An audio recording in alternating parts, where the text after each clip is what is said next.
Hello and welcome everybody to Talking Golf Tuesday. The 10 best clubs in the last 10 years, right? The 10 for 10. It's like a BOGO, except you're not buying anything. You're not getting one free. And it's not one, it's 10. So it's not like that at all. Anyway, so best 10 clubs in 10 years. What do you got for me? Think about it. You can pause the video if you want. Think about what are the 10 best clubs or sets that have come out in the last 10 years. Make a list and put it in the comments below. Please. Okay, I'm interested to hear because I'm sure I missed something. These are all clubs. My list, it might be more correct to say these are my favorite clubs in the last 10 years, but in my mind, these are the best. Okay, so that's what I'm going to go with. So these are all clubs I've hit, and I own a lot of them. That's why, if I find a club that I really like, I buy it.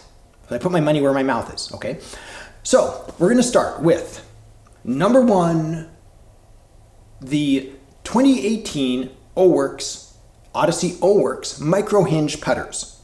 Take your pick. Whatever you want, okay? And they have different models, but mine, I really like the 7S. I like the Answer style one too. I forget what number it is, but I like the Answer style one. 7S. Look at this micro hinge. It's like braces. It's like smiling at you. Nice soft insert. The pretty weights down here. It's just a good looking putter. It works well.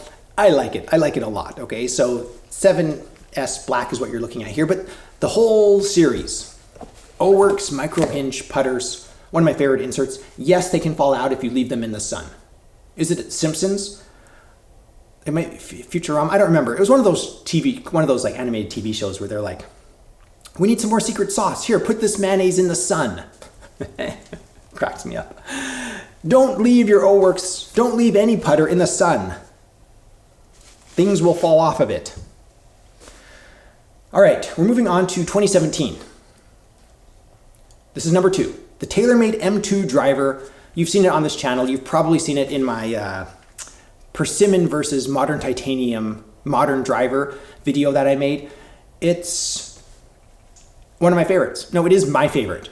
I haven't found one yet where I'm just like, a driver where I'm like, this is leaps and bounds better than my M2. I'm gonna go with this. They're all really close. I like how loud it is. Not just the audible sound of it, but the colors. It has this really like road construction, school crossing, yellow, bright, look at me color to it, which I really like. I have the 2017 model. The 2016 is great too. You can throw stones at each other all day, which one's better, but I like the 2017 more, so that's the one I went with. So pick one, M2, loved it.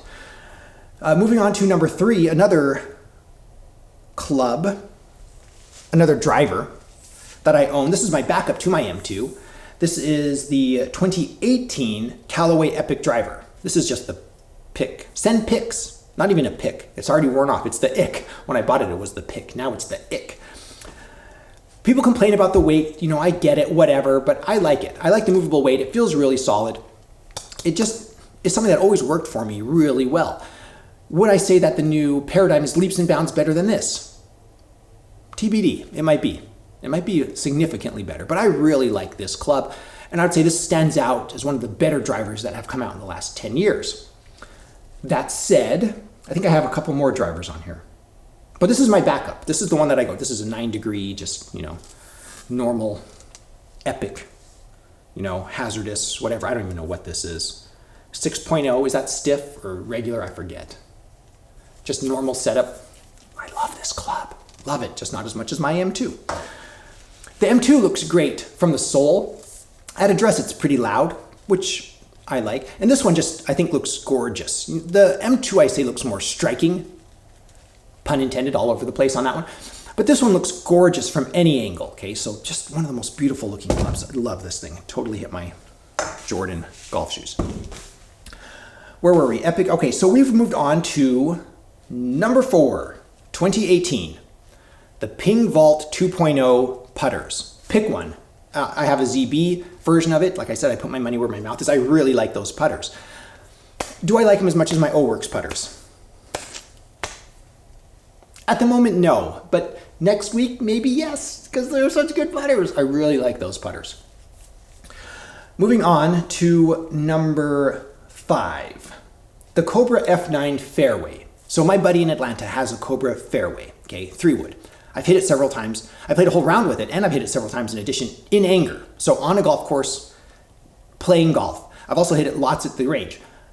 It's a really solid club. I like it more than my Ping. I was thinking I'm going to buy one of these, but he had one, so I'm just like, if I want it, I'm just gonna, dude, let me hit your, you know, and I can. So why would I spend?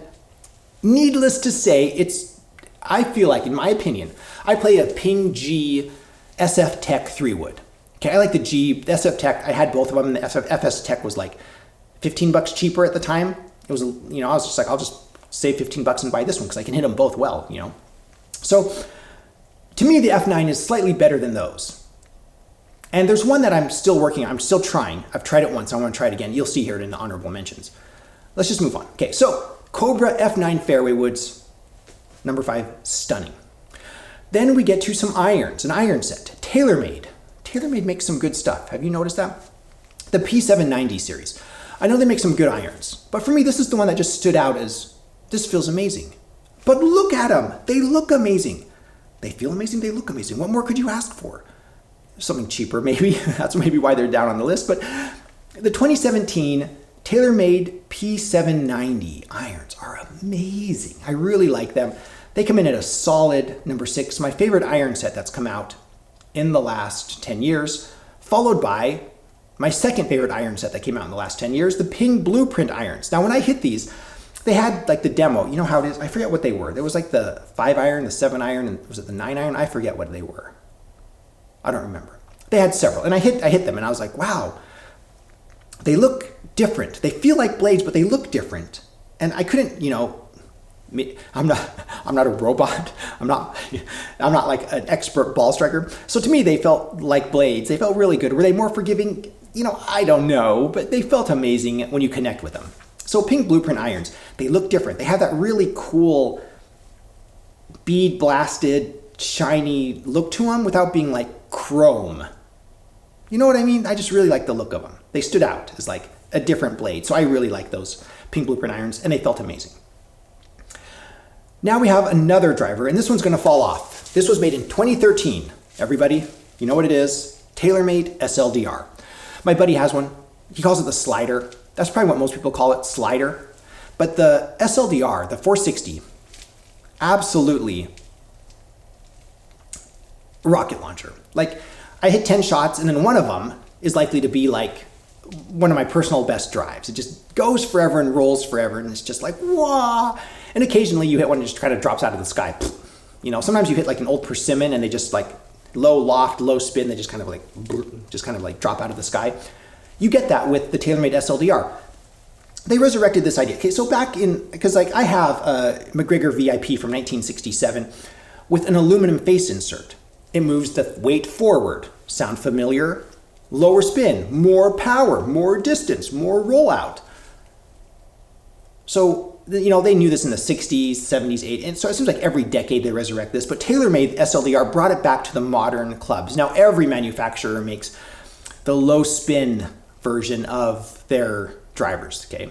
Even Titleist is coming out with like low spin golf balls. So, good, okay? Really historic, really interesting SLDR. Not the first ever low spin driver, but it brought the modern market, you know, brought that back into play in the modern market. So I really like that club. Not something I would game, just it's not forgiving enough, you know what I mean? For me, have you seen my swing? For me, all right? Now, these last two are very predictable. Being a vintage golfer, I really like these.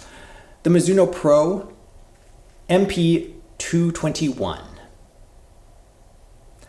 These irons, when I hit them, were stunning. They look stunning, they're glossy, they're classic. The blade, you know, is pretty long. It's not like it's those super narrow little, was it Ricky Fowler Cobras that they came out with that where the blades are like an inch long? Like I'm exaggerating. Hyperbole, you know, but like they're a good size iron and they're beautiful and they sound great and they feel great and they go a consistent distance. I really like the Mizuno Pro 221 irons. I don't know if I'm going to drop that much money for them. That's why they're down on the list. I've never walked into a store and said, oh, look, $1,500. Yes, I want those. I don't know exactly if they're $1,500. I don't remember, but they were a lot of money. So Moving on, another Mizuno. So this is biased because it's my list, all right? Mizuno JPX 921 irons. I play the Mizuno 800s right now, the JPX 800s, and they feel good. Just not as good as the 921s, and they're newer and they look beautiful. Mizuno really makes some of the best irons, in my opinion, on the planet.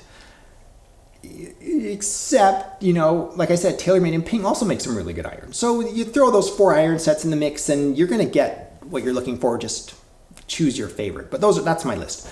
One that I've hit once. So I was in a bay at the PGA Tour Superstore talking about fairway woods. I hit a Ping 425 3-wood. Wow. Yeah, wow. It was really good. It looks a little deeper than my Ping or the Cobra even. It looks like it, not sure if it is. I didn't measure. But it looks like it might be better off the tee. Off of the fairway, I don't know. But like, I really liked the Ping 425 3-wood from what I've hit. So we'll see, that's TBD. In the future, it might be on the list. Other things I wrote down is the Titleist T100 irons. I wrote down my Ping G 3-woods because I have a Ping G SF Tech 3-wood. When I bought it, it was like, you know, price difference. I was like, yeah, I was going to buy the SF Tech, whatever. Anyway, those are honorable mentions, but I'll put a list up here of my top 10 clubs, 10 for 10, top 10 clubs in the last 10 years. And obviously, I understood when I made this list, it might be biased towards more modern, more recent equipment because you would hope that technology would advance and those would make the list. So I get it, whatever. Let me know your thoughts in the comments below. I'm sure I missed something I would really like. I haven't hit the Ping, or like the Callaway Ben Hogan, because Callaway purchased the Ben Hogan name and has since shut it down. And they made the Fort Worth irons. I'm really interested to hear people's thoughts about the Fort Worth irons. I haven't hit them, so I'm not going to speak to that. So there are some that I just haven't hit, and there's some that I might have just missed. So excited to read your comments. And this list might change tomorrow when I read the comments where I'm like, oh yeah, that should have been on my list. So on that note, I want to talk about the PGA Championship. Let's talk fantasy golf. And I want to start by saying congratulations, Brooks Koepka, for your 5th major. Here's the list of the Vintage Golfer League weekly winners and season winners. If you're not playing fantasy golf with us, there's a link in the description below. It's free. Okay, just go to the PGA website, create an account, join the Vintage Golfer League. Just join. It's an open league. Just join it, and you too can be listed here in the top. The best of the best fantasy golf players on the planet. Okay, so everybody's welcome. Now, I was really rooting for Viktor Hovland and Brooks Koepka, okay? And they were both there, on that final round. I was like, who's going to win? And it was Brooks, Scheffler came out of nowhere, just like rocketed up the ranks. So all 3 of them, I'm super excited, made, the first and, I was going to say top 3. I guess that's top 3. First and tied for second. First and second place. How pedantic do you want to be? So we had a lot of fun. Okay, so join us if you would like. Congratulations. Somebody beat me out I was number 1 until that last round, and then somebody knocked me down to number 2. So congratulations. Still in the hunt for a first place victory. Now, I want to thank my patrons. I really appreciate your support. If you would like to join us on Patreon, it's just $1 a month. You get some behind the scenes pictures, videos, updates. And you can also support this channel by visiting my Amazon shop. I'll put a link in the description below somewhere. You'll see it with big asterisks. I am an Amazon associate. Make proceeds from qualifying purchases. Because I'm an Amazon associate, I make proceeds from qualifying purchases. So you can follow that link. I have some golf stuff, some other things you can browse on that shop. I really appreciate everybody watching this. If you enjoyed this content, please subscribe. We have more vintage reviews. I think this week's review actually falls in the last 10 years because something is scheduled for review, but one of my friends really wants this club. Dude, let me have that club. Come on, review it. And I was like, after I review it, you can have it. He's like, have you reviewed that club yet? We'll see. Buckle up. So what's your favorite driver that I haven't listed on my top 10 list that came out in the last 10 years? We'll see on Friday. So let me know your guesses in the comments below as well. As usual, if you enjoyed this content, please subscribe. Thanks for watching. I am The Vintage Golfer.